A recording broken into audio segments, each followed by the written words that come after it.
we have a football administrator joining us all the way from London, United Kingdom. We've got David Doherty. Thank you so much, David, for joining me on the show today. Thank you very much for having me. Good morning. Good afternoon. Good afternoon to you. I would say it's a great afternoon. It will be for Victor Osimhen when the announcement is done over there in Turkey. Osimhen completed his medical examination at Galatasaray on Tuesday, and the deal is set to be announced on Wednesday. He will become the most significant one in the club history. I'm really relishing this already, waiting for that big announcement. But how did the news of his move from the Serie A to the Turkish Superliga come to you? I think for me and for those of us that actually, rated him, up there, for someone that is eighth in the world, someone that has done it with Napoli, winning the Scudetti for them, and also someone that is also one of the top when it comes to the Nigerian national team. At present, is the top man there. So we always want him. For me, I've always wanted a challenge for him. He's someone I actually enjoy watching, and that's why I always go hard on him. My hardness is not a harsh one; it's more like a love. So because I thought, it should be where the top players are, and then compete with them because I believe he has what it takes, to be the best in the world. So, but for what we saw, happening, as an escape route, I don't think it's something bad, because he needed a game. Nobody would want him to play in the under 23 side of Napoli. So I think that was a good move considering the situation at hand. All right, a good move indeed. But let's talk about the break clause right now. I know a lot of people will want to understand what's behind that break clause that we hear concerning this deal. How common is it for a player to include a specific break clause on a loan deal, especially that one that is tied to 10 unnamed clubs? Because we hear that he's got 10 clubs in that deal agreement, but no name has been given to those 10 for now. What does this say about Osimhen's intention in the future? I think the intention is clear. I mean, there's nothing too complicated here. What he's trying to say is Galatasaray is not his top choice. It's just, a choice where he needed to actually take a step out and probably clear his head, try and get himself back in the game, play some games, score some goals. But I think the player himself knows his worth. And I think, for Nigerians as well, we all know what he can do. So having such a clause is very important. Listen, by January, I would want to. He's trying to tell you that he would like to leave. He wants competition. He knows where he is meant to be. He knows what is going on. And don't forget, he's someone that always wants challenge. So having that in place is very smart of him. And I can tell you for a fact, for him having to, engage a new agent for this very particular contract, I think is very smart of him. The agent he had before, I will say for a fact, is actually working for his interest. He's not. If he does, I haven't seen any player that is on his list that I think he has worked with, or a reputable top player that he has worked with in the past.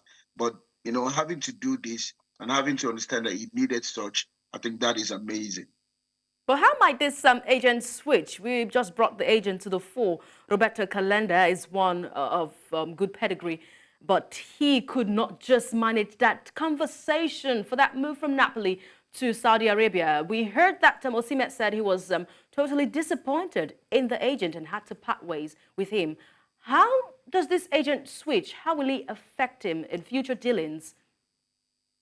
I think it would. We've seen that over the years with players, changing, agents. I mean, it's something, if you're not comfortable with the way, you've been represented, if someone is not actually speaking, speaking, based on your, I mean, coming from your own interest angle, looking at things, looking at those lines very well, ensuring that it gets a proper deal for you. I mean, walk outside, its own. I mean, is our own remit and doing extra for you. Then you understand they're not there for you. And I think at this point in time, is a player that demands someone that can actually bring the best, that can help him, with whatever he is actually looking forward for. So I think it's the best thing for him to do. A lot of us have been complaining about, this very agent. So I think he has worked smartly to do that. And also, I think, the sky is just the beginning for him. Osimhen is a player that I think in any league, any club will always want to have him. And I think that's one thing, I've always been, craving for, to see him, in the colors of Chelsea, where he has always, wanted to play as a childhood, fan of Chelsea Football Club. But would you entirely blame the agent due to that failing talks with the Saudi Arabian Pro League side? I think we should understand that there's been an arrangement between Napoli and Chelsea already. So what they're actually doing there was just to, having to get the Saudi side to just, have a talk and, try to frustrate them and all that. They knew that, because of Lukaku coming, the other side, they've had an agreement with Chelsea for, for Osimhen to come. And Osimhen, I believe, will always want to come to Chelsea anyway. And one thing for me is he needs to come in. I want somebody to help, us challenge the likes of Alert, show him what it means, what it takes to be a top player. Having someone to just run on every team is something that I'm very particular about. And that's why I'm so keen to see him come into the best league in the world. Trust me, the rest will become history. All right, let's talk about the impact on Galatasaray. Given the possibility of Osimhen leaving in January, because you can see that in that statement there, how does this clause affect Galatasaray's long-term plans and their approach to the season? So Osimhen will not stay there till January. Yeah, I think it wouldn't. Don't forget that they just come into the frame at the last minute. Yeah. They didn't have the plan, or Osimhen is not even in their plan. Osimhen wouldn't want to come to Turkey at this age in his career. I don't think Turkish league is a league you want a player of his quality, of his caliber to come into. So at this point in time, it's just not going to happen. So they know that they see this as as a big cake for them coming in, bringing in almost about 2 million followers to them is not something to just sit back on. And I think they will really love it. They will enjoy it, and I'm sure he's going to give the best, for them. He has always done that anyway. Forget whatever anyone wants to say. He will give it, and that's why I've always go hard on him. Trust me, by going hard on him, he knows that, and he knows that he's not a bad one because I talk to him anyway. So he's nothing to me. I believe the best is what we're actually looking for him. He's the only one we have there that is really, really raising the bar. No disrespect to others, that is really, really raising the bar when it comes to having a top striker up front.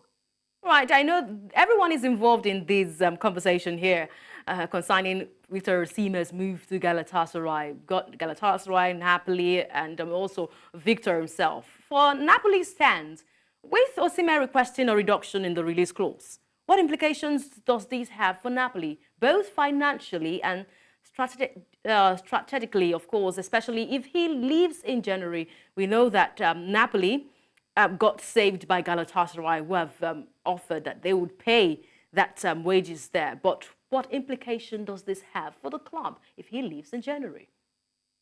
I think there won't be no implication, but the only thing is it has really sent a strong message out there that players should always think and look at what best. And moreover, you wouldn't blame Napoli too much. They're doing business. They're having to do business. They paid for all those things. Osimhen is their player. So yeah, there might have been some misunderstanding between them all along with all this racist stuff and all that happened, and a lot of things that has happened in between, and even those that are not visible to us, we can talk about that. But what I'm trying to say in a nutshell is the club that are doing business, they always want to return on investment for themselves. But I think now both parties have got a gentleman's arrangement and looking at options that is better for the players and also for themselves to also rake in some money. And I'm glad that Osimhen is actually having to speak to them to look at having to release to reduce the release clause from 106 million pounds to 63 million pounds. I think that is, very, very considerate enough. And I believe clubs will, everybody is waiting for January to just hit the ground running. And I'm very, very sure this time around we will do our best to have him at Chelsea. Trust me.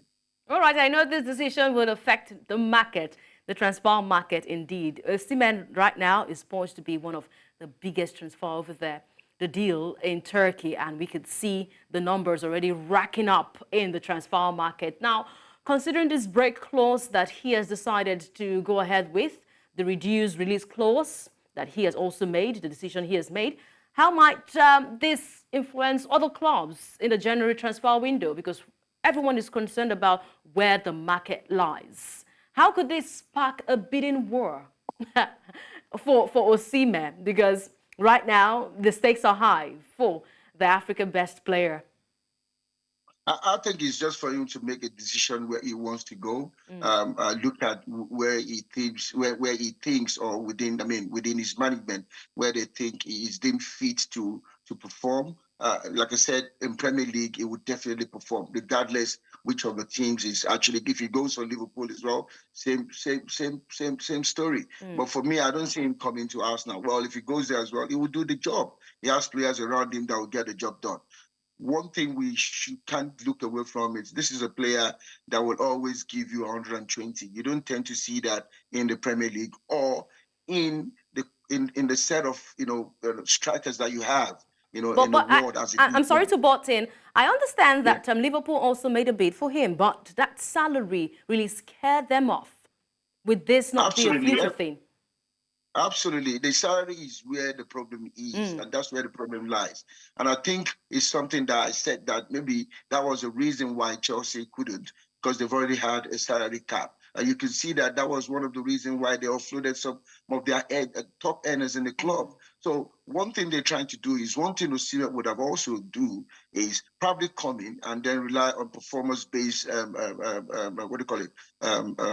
type of approach. And that way, that would definitely, get Chelsea to come back to the negotiating table and discuss the better ways. Trust me, I'm very, very sure it wouldn't last up to a year before that changes, regardless of whatever they put him forward at the beginning. But I understand that, yes, it might be too low because of the tax rates, tax deduction in the UK and all that. But what matters here is you are playing in the A-grade league, but yet it's found a route. Galatasaray has come in place. That doesn't even stop. I believe something will be done in January, and clubs will queue up. Look, they're just waiting for it to happen, and then we'll all just be proud of the kind of player that we have. All right. Do you think this is just one witch hunt on African best? Because we saw this happen to Sadio Mane in Liverpool. We saw this for Samuel Eto'o at Barcelona, Yaya Toure at Manchester City. Do you think when African players hit their peak, they have these difficulties, especially from their clubs? Is this a disrespect to them? No, I don't think it's disrespect. You might want to look at it in another way around. These things, you see, one thing is this is a young man that is coming into the frame, trying to hit the highest top.